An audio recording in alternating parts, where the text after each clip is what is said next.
Philippines తన దేశానికి సంబంధించి అంటే ప్రభుత్వాలు మారినప్పుడు విధానాలు మారుతుంటాయి. ఫర్ ఎగ్జాంపుల్ ట్రంప్ ఉన్నప్పుడు చైనాకి వ్యతిరేకం, బైడెన్ వచ్చాక చైనాకు అనుకూలం. అట్లాగే భారతదేశంలో రాహుల్ గాంధీ లేదా కాంగ్రెస్ పార్టీ ఉన్నటువంటి సందర్భంలో చైనాకు అనుకూలం, ఇప్పుడు చైనాకు వ్యతిరేకం. ఇట్లా విదేశాంగ విధానంలో తేడా ఉంటుంది.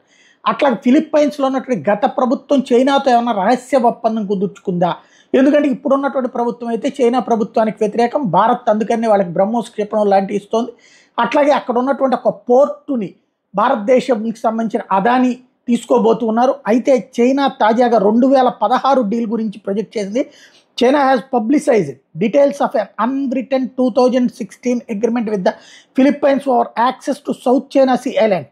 A statement from the Chinese embassy in Manila said the temporary special arrangement agreed to during a visit to Beijing by former President Rodrigo Duterte.